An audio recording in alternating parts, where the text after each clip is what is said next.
Hey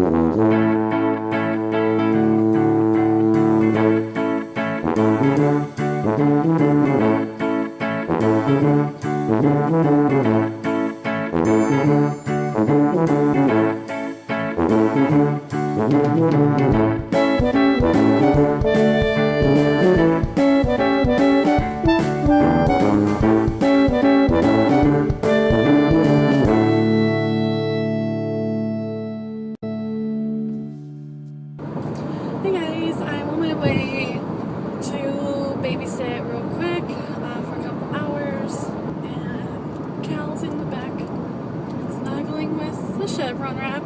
As soon as we were putting him in, he grabbed for it. I think that's just so adorable. Today he has really gotten down the sign for more. I asked him, he's kind of like grabbing for something the way he usually does. And I said, show me more, and he did it correctly, so I thought that was really awesome. Man, it was actually pretty hot today. It's 89 degrees right now, and it's almost 6 o'clock. Just kind of nuts, especially since yesterday was a high of like 62. Virginia cannot make up its mind on how it wants the weather to be. Tomorrow's supposed to be really hot, so we're planning on going to the fountains at the Botanical Gardens with Mary again. So as far as orders are concerned, the past 2 days, Justin's chief has been trying to help him get hold of the detailer so that they can get him set up, and they haven't been able to get a hold of them. Apparently there's only 2 guys that are in charge of 8,000 sailors. So that sounds really crazy. So his chief was getting really impatient today. Like, she's really frustrated that they can't get a hold of him. But she was saying that she's really going to try to go to bat for him. And she also, could hook him up with a C school if he would rather do that. And so he's thinking about it, but he's not sure if that's what he wants. Some of the C schools are about 3 months long or so. If he took one of those, I would have to stay here until he was done, and then he would pull from a pool of orders, which will be likely to be much smaller in options. When you get a specialty from a C school, like, that's it. That's your specialty, and that is all that you'll be able to, go off of. Like, right now, he's what's called Quad 0, which is just a general corpsman. And so if he does a specialty, then the openings will be specifically for that specialty. So, for example, like X-ray tech, he can only do X-ray stuff. So places that have an opening for that specifically. So it will kind of funnel him a little, which he's kind of worried about. If the school is 6 months or longer, then the Navy would pay for us to move with him. So that's something for him to consider as well. But his chief, there's one chief who's like, how dare you want to go to California? And then the other chief's like, trying to help him out. And but she did say that she's gonna really try to get him out of Virginia.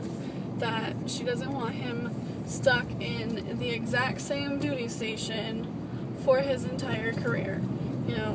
Especially if he decides to get out after his 5-year minimum, that would be the end of this contract. Whatever orders he gets this time is for 3 years, and then he'd be at the end. So if he had to have them for here again, that's it. Like, that's 5 years, a whole time in one place if he didn't decide to re-enlist.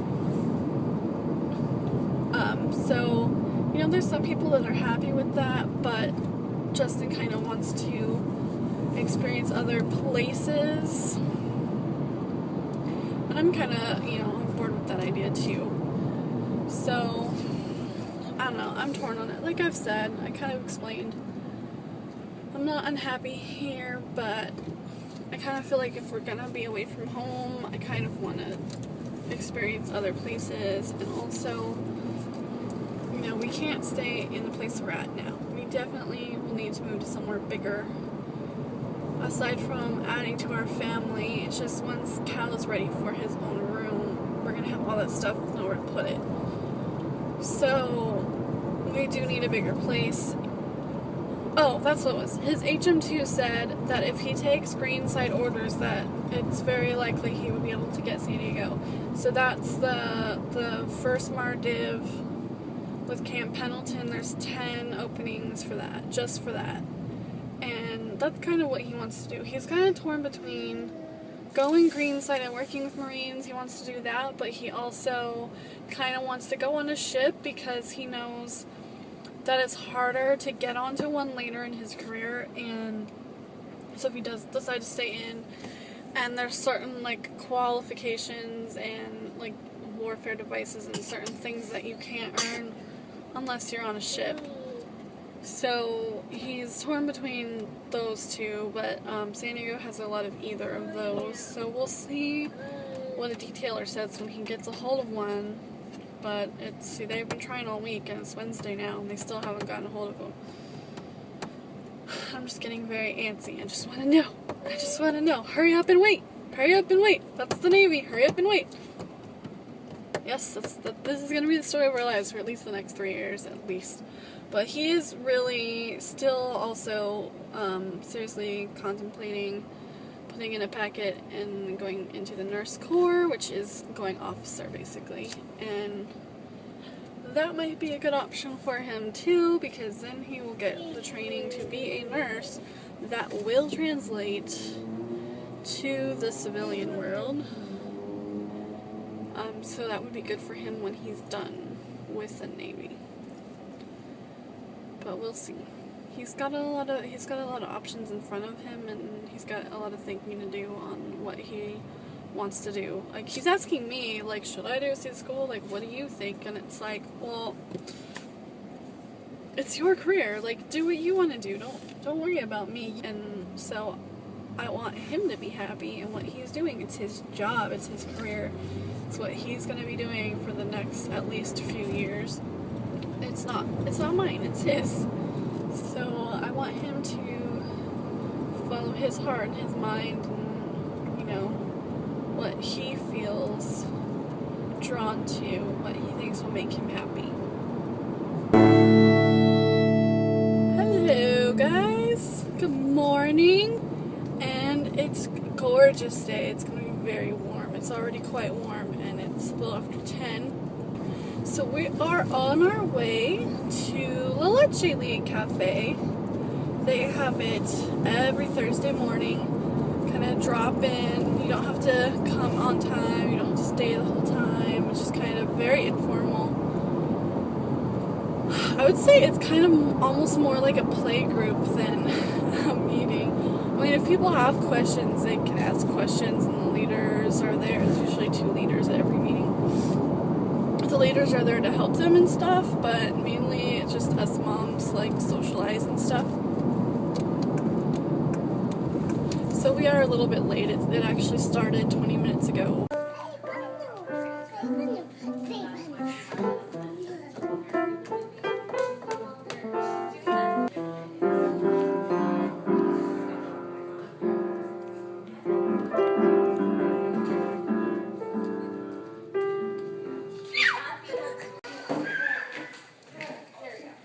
You playing soccer?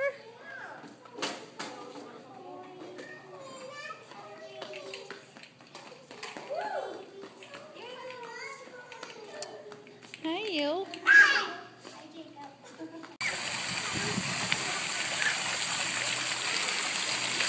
Hi.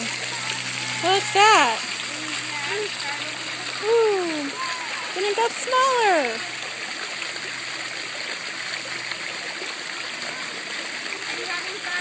You see him in the little hole?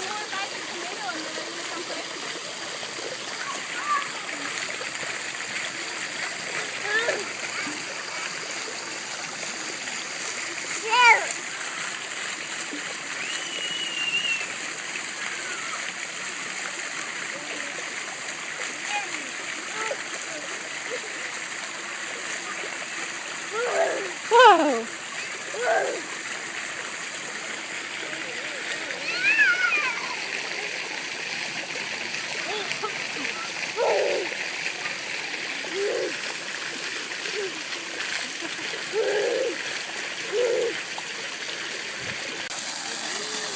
Whoa. Is that one really big? Is that one really big?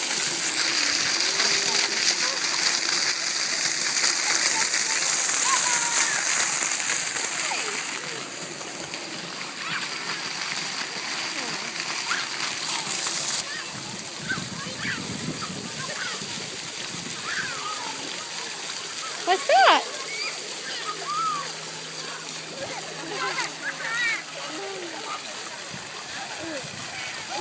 Oh. I'm having so much fun. Oh. Wow. Yeah. Woo. Woo.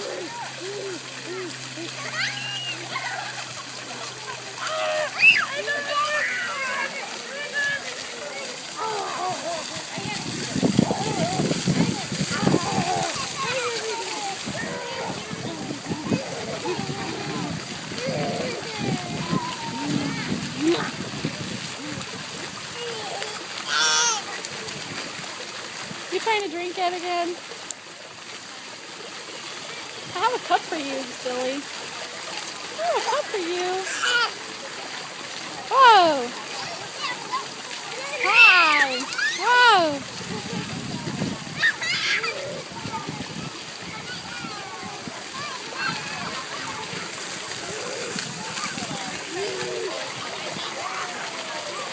You trying to kick it?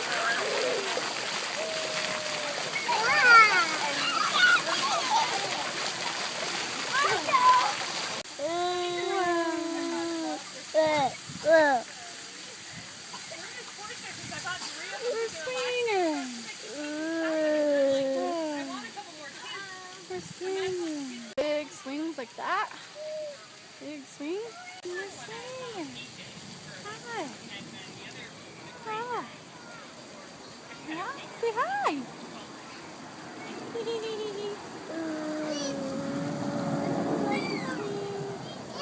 Look at this area. Wow, colors. That's yellow.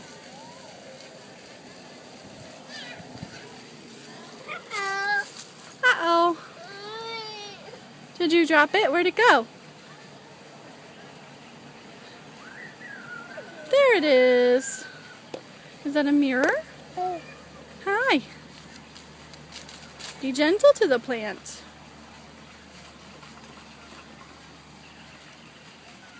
Gentle. Show Mommy what you got. What's that? You want to sit with Mommy? Cal, come back. He is all worn out. Are you tired?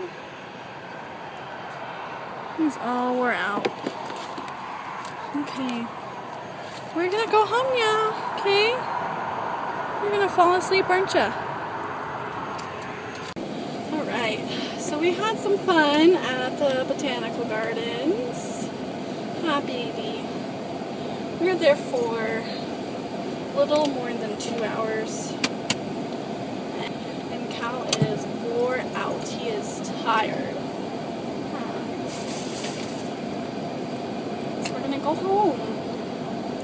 Take it easy. Wait for Daddy to get home. So, I bet you can't guess where I'm gonna eat for lunch. A late lunch. I bet you can't guess. Cookout. Cookout, cookout, cookout. Of course, the obsession continues. But this time, I'm just gonna get something small. Since I'm not super hungry. And dinner before long. Thank you.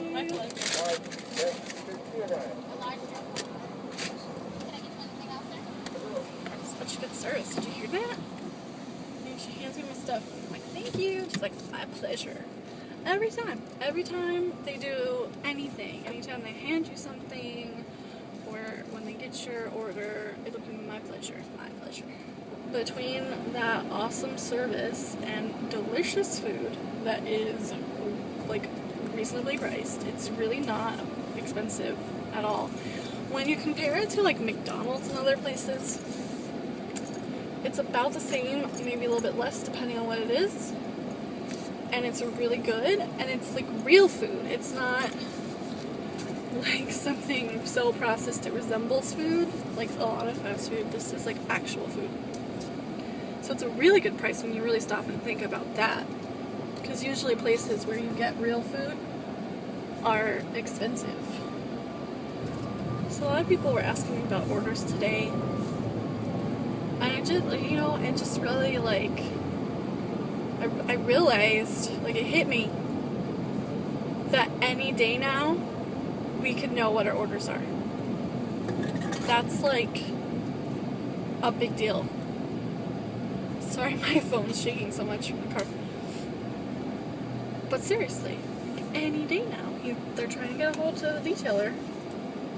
It could be a couple months away, theoretically. Hopefully not. That's like worst case scenario. But we really could know very, very soon. As long as he can get one of the ones that are on this current bill approved, then we should know within about a week or so, depending on how quickly they can get a hold of them. But if they all get taken up before he can get a hold of them, or if they won't let him have any of them, then we'll have to wait until next month's round. So at the beginning of June. But it could be very soon. It could be today. He could come home today and be like, guess what? We're going to blank. That could be exciting. At this point, we've been waiting for 4 months. I'd be happy with pretty much anything. I just want to know. And I know that is this life. That is what it is like. Is hurry up and wait. And this is how it's going to be about a lot of things. But it still drives me crazy. It doesn't change that it still drives me nuts, and I'm really, really anxious and antsy, and I just want to know. It doesn't mean I'm not accepting of the Navy life. It doesn't mean that I'm, like, in denial and don't realize that's how it is, or all of that. Like, I know that's how it is, and I, quote-unquote, signed up for this, although, not really. I mean, it's one thing if a guy's already a military service member when you start dating, and you decide, to marry him, then you're going to be a military spouse and the kinds of things that are going to happen, like how your life is going to be. Although you really don't really know until you live it. But you think you know what you're signing up for in those cases. However, that is not how it happened with us. If you know us already, then you know that. Or if you read our about section, then you know that. You would see, like, we had already been married for 2 years, so I didn't sign up for it at all when I married him. I married a civilian, and I married who I thought was always going to be a civilian. He went to school for criminal justice, for law enforcement, and that's what he got his degree in. One of them is in security management, and one of them is in law enforcement. Right when he finished college was right when the economy started just tanked. And he was getting into, like, applying for law enforcement agencies. He was focusing on the sheriff's department. That's where his mom works. She's a dispatcher. He applied, and he was in the background process. Like, they even got to the point that they were sending out the questionnaires, asking what kind of person you are and everything, which is pretty far in. And then they stopped. They started a hiring freeze because of the economy. So all these people, there'd be like hundreds of people going for like 2 spots. And so he was trying, but their ideal candidate is a father of 2 with past military experience. So he's like, okay, so if I need this military experience to be competitive, so he started looking at the Coast Guard. He thought that might be a good experience to have in his background and translate well. So he started thinking about that pretty seriously. And then he's like, if I'm going to join the Coast Guard, I might as well join the Navy. So we had been married a couple of years when he enlisted. Now, I used to always say I would never be a military wife. I didn't think I had it in me. I didn't think I could do it. I didn't think I wanted to do it. It seemed very, very difficult. And I dated a few military guys before I met Justin.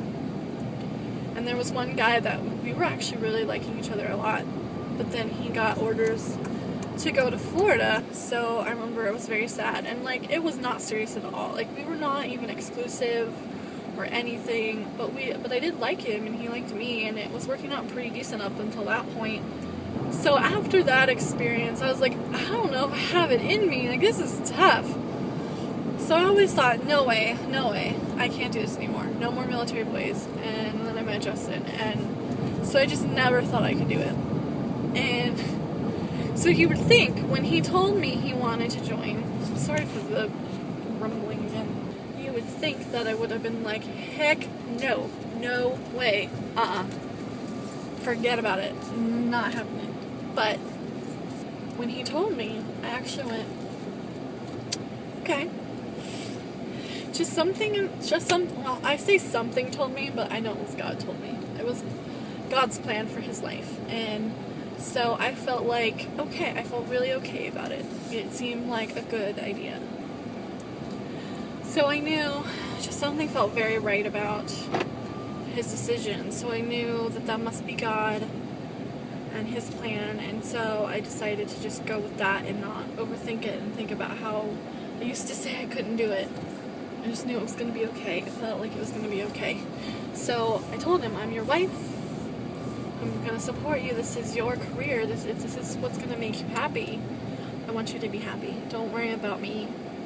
I'll take care of it. And he knew. He said he knew I would be strong. He knew I could handle it. So that's what happened. So I guess a little bit I signed up for it because I knew he was going to join and I told him he should. But, honestly, even if I said no, even if I absolutely did not want him to, that's not what a wife should do. I know that choice affects me too, and that's why he felt like he wanted me to have a say in it.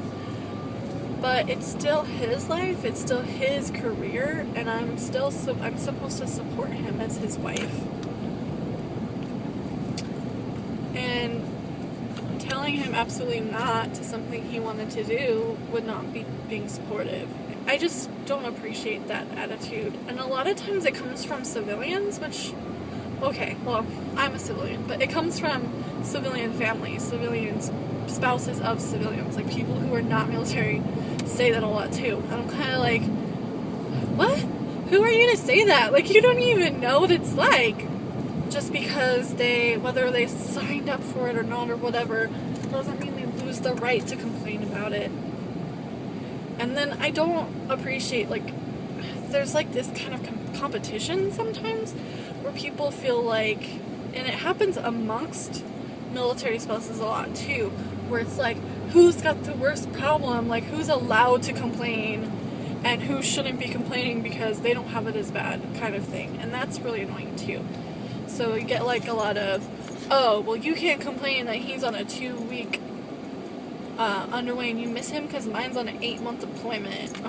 Or you can't complain that he is deployed because he's on a boat and he's safe and mine is deployed in Afghanistan getting shot at. Please, it's not a competition. If you miss your man, you miss your man. One of my friends, her husband's gone on a business trip or something for 5 days and she misses him. And you know what? She's allowed to miss her husband. And she said, I don't know how you military spouses do it. I don't know how you can handle something like a deployment like this. Just this week, this 5 days was really hard for me. And that's okay, because it is. It's hard to be away from your spouse. It doesn't matter if it's 2 days or 2 years, okay? It's hard to be away from your spouse. I have been fortunate that he got shore duty first and he didn't have to deploy, yet we have had a separation. So he went to boot camp in A school, and yes, I got to visit him twice while he was at A school, but still we were separated for the better part of almost 6 months. Just because a year long in a war zone seems like it's more difficult, and most people would probably agree that it is, doesn't mean that someone who has a 2-month TDY separation shouldn't also feel like it's hard, because at the end of the day, we're all still away from our spouses for however length of time, and we all still are going to be sad about it sometimes, and we're still going to be a little bit lonely, and we're still going to need some help with things, and we're still going to need some support. And that's true no matter how long that separation is, no matter the reason why. So let's band together, you guys. Let's like work together as a team and support each other, because we're in this together, kind of. They want that team mentality, and they tell them one team, one fight. Like, we're all one team in one fight, like all together, and not just the Navy as a whole, but all the branches, and including the Coast Guard. Like, all 5 branches are all together. We're all on the same side. We're all fighting the same fight. So if our guys or our spouses, I guess I don't want to leave out the husbands, if our spouses are feeling that way and they're meant to work that way and think that way, why can't we? Okay? Let's think like them. One team, one fight. We're all in this together. Let's stop competing with each other. Let's stop with the drama and whatever. And let's just support each other. Let's support each other. Even if you think that chick is being ridiculous, making a whole big dramatic thing about her husband being on duty today and he's not coming home for one night. Even if you think that's so stupid and you're like, come on, give me a break. Mine's been gone for 3 months. It's still hard for her. And there's still, don't you, think about, don't you hate it sometimes when your husband has duty and it lands on some, Justin missed Avery's birthday party because he was on duty. Like, sometimes it sucks the way it lands, and it doesn't mean that someone doesn't have the right to complain about it or feel bad about it. So let's just support each other to say, you know what, yeah, it sucks when your husband can't come home. It sucks that it's not like a normal job where he only works about 8 hours and comes home every day. We've been fortunate that so far Justin's career has been pretty normal. Aside from his duty days, a lot of the time he has worked just kind of an 8-hour day, sort of. Lately, no. We're all in different stages in the military. We have to remember that too. Okay, there's the sea-shore rotation. So someone might be on shore duty, so they might have it a little bit better, but they still might, complain about duty days and things like that, because it's all they have to complain about at the time. So all that to say, yes, I realize that waiting is part of it. That is part of this life, and I totally realize that, and I know, and I knew going into it that it was going to be like that. I know, but that still doesn't change that it bothers me, that it's annoying. It's still annoying. You have to agree. All of you who are military spouses watching this have to agree that it's annoying when you are waiting just to know what's gonna happen. You just want to know. You don't even get to the point where you don't even care what they're gonna say, even if it's bad news. You still at least just want to know so you can start preparing. That's what I'm a planner. I like planning things out. I like knowing what's gonna happen ahead of time so I can start getting my ducks in a row and feel like I'm prepared. Anyway, I'm just blabbing and I need to eat my food, so peace out.